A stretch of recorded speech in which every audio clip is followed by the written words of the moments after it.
Bonsoir et bienvenue à cette édition de Culture 8. J'espère que la semaine passée a été agréable et déjà je vous souhaite une bonne semaine. Nous allons voir ensemble le résumé des informations culturelles.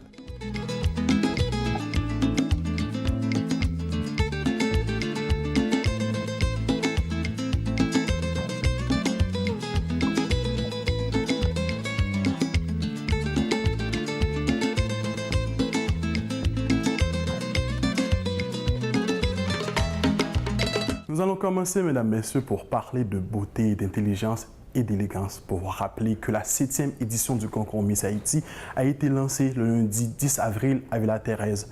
Le comité s'est rassemblé afin de faire une mise à jour de cette édition qui vise l'excellence. Pour cette année, les conditions restent les mêmes, à savoir, il faut être âgé entre 20 et 26 ans, être célibataire et sans enfant. Pour cette édition, les filles des postulantes du département du Nord, du Sud et du Sud-Est peuvent y prendre part, histoire d'élargir le champ afin de permettre à plus de jeunes filles de tenter leur chance. Suivez.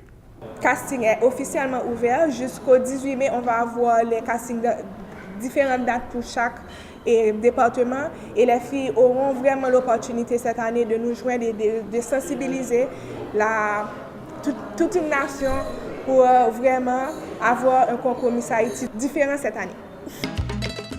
Toujours dans le fashion, Richelle Guillaume vient de lancer officiellement sa nouvelle collection de sacs à main baptisée RG, sous le label de l'entreprise Conviction, entreprise dirigée par l'artiste Flav.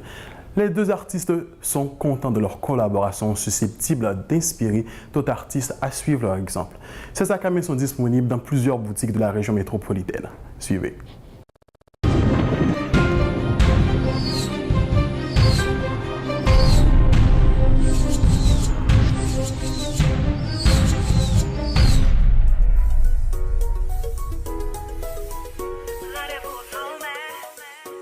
Nous devrions faire un produit que moins utilisé en pile et qui c'est ça quand même dans le travail, quel que soit côté dans le sport, ça quand même toujours là.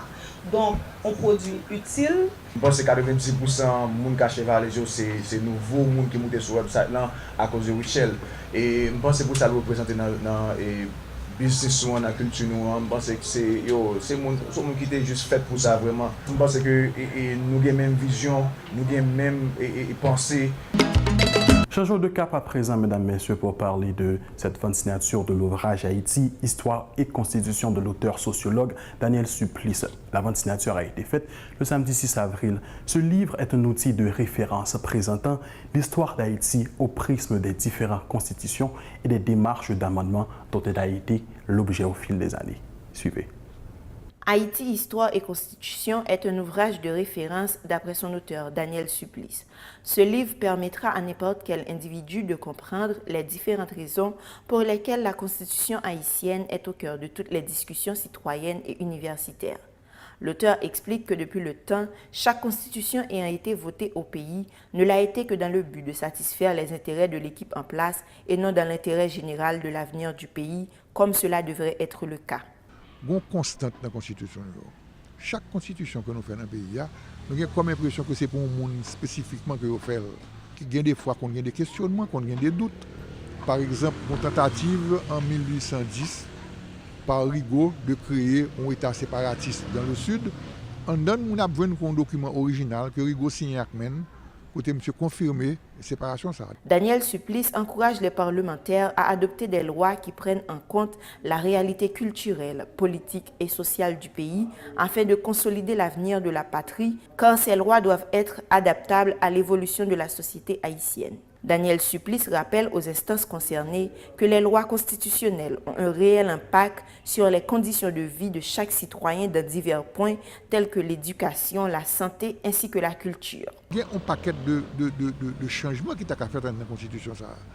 Donc moi, je pense que c'est vrai, l'objet d'une loi, c'est de servir le pays dans le bon sens. Même toute Constitution pays, tu dois vraiment adapter non seulement à la réalité, à la culture, mais à tant tout. Nous, en 2019, nous pas en 1820, nous en 1812. En 2019, le pays a un côté rivé, un côté lié. Et c'est pour nous prendre des dispositions légales, particulièrement au niveau du moment loi pays, pour que nous fassions une constitution qui conforme à la réalité, nous, conforme à la culture nous, et conforme à besoin. Nous. C'est en faisant ces considérations que l'écrivain a tenu à proposer ce condensé. livre ça c'est une compilation de toute constitution qui est publiée dans le pays. Depuis par Toussaint Louverture en 1801 jusqu'à l'amendement 2011. Donc dans le livre ça, on est capable de rejoindre toute constitution qui a jamais été faite sur le pays d'Haïti. Deuxième bagage, il y a besoin de tout. Il y a besoin de tout arrêté, décret qui prend en vent publication constitution ou bien après tout décret d'amendement, il y a besoin de tout. Donc en réalité, c'est un livre de référence qui a servi étudiants en droit, qui a servi parlement haïtien. C'est un livre que tout député doit gagner, chaque sénateur doit gagner, qui permet de survoler l'histoire constitutionnelle du pays. Parce que tout document là, le fini, bagage qui est important, me dit, moi je fais un peu l'effort pour me consulter publication officielle. Daniel Supplice promet plusieurs autres séances de vente signature accompagnées de causeries afin d'apporter le livre Haïti, Histoire et Constitution vers les villes de province. L'auteur précise que ce livre est un voyage dans l'histoire du pays à travers toutes les lois qui ont été votées ainsi que les décisions qui ont mené le pays vers ce statu quo fragile. Parlons à présent de cinéma, mesdames et messieurs. Bon nombre de réalisateurs travaillent pour mettre le cinéma haïtien à un niveau standard, je dirais même international. C'est le cas de Valérie Numa qui annonce la grande première de son film Braquage en série, prévu le 17 avril prochain au parc historique de la Canne à Sucre. Le réalisateur dit espérer recevoir un très bon feedback de la part du public avant d'annoncer la projection de son film au Cap haïtien les 20 et 21 avril et le 5 mai à Carrefour. Suivez. Après une enfance tumultueuse, 4 jeunes se sont résolus à faire du braquage leur mode de vie. Braquage en série, c'est l'histoire de 4 jeunes bien décidés à piller, gaspiller, voire tout rafler sur leur passage. Selon le réalisateur, ce film a non seulement le but de faire rire les gens, mais aussi les interpeller sur des comportements sociaux précis. Contrairement à monde qui t'a pensé que son film côté que de temps en temps le monde après les âmes sur le monde, braquer le monde, c'est pas ça le sujet. Le sujet c'est attirer attention au ensemble de monde qui a regardé film là sous un série de comportements que yo gagne qui a fait monde lever.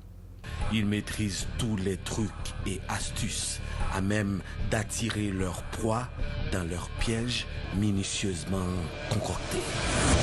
En pile fois que les gens qui arrivent nous contribuer à faire y arriver nous. Par exemple, moi rendre moi compte que un ensemble de monde comportement dans la rue par exemple. On dit sur la banque par exemple.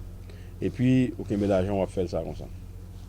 D'accord, après ça, il ne faut pas raconter au monde que le pays a une insécurité, etc. C'est-à-dire qu'on travaille pour que ça arrive. Ce n'est pas dit parce que j'ai l'argent, j'ai même. Ça veut dire que le monde a supposé venir braquer. Non, ce n'est pas ça me dit.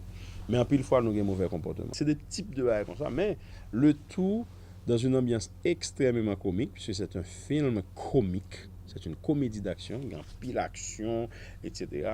Je pense que nous ne pouvons pas aimer film. Leur imagination est de plus en plus fertile et dépasse l'entendement.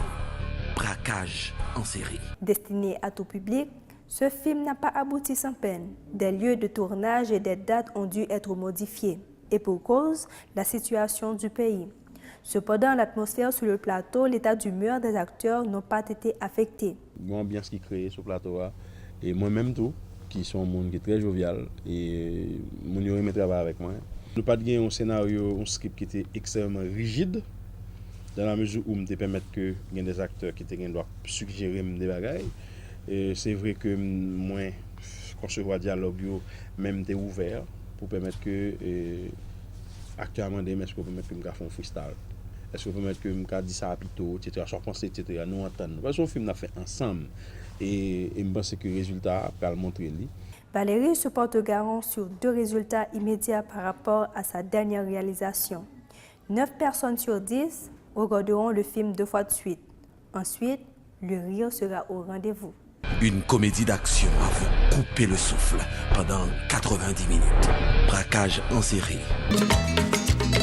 N'oubliez pas, mesdames, messieurs, que le rendez-vous est pour le 17 avril. Venez en foule supporter la production nationale en termes de cinéma. Parlons à présent de Rara. Organisation Bonakara annonce le déroulement de la 13e édition de Festirara dans l'intervalle du 19 au 21 avril sur le thème « En mettez main pour une commune d'Elma, une plus belle ». Environ 22 groupes rara évoluant dans la commune et 5 groupes invités prendront part à cette nouvelle édition de Festi Rara, l'activité qui vise à valoriser la tradition du rara en Haïti. Nous sommes arrivés à la fin de cette première partie de l'émission. Heureusement, il n'y a pas qu'une partie. Nous allons recevoir notre invité du jour, l'invité spécial. Je vous laisse avec Michel-Angel C pour vous le présenter. Yo, depuis où est Trouble Boy, mais on dit qu'est petit hit, et bien là on va regarder culture 8.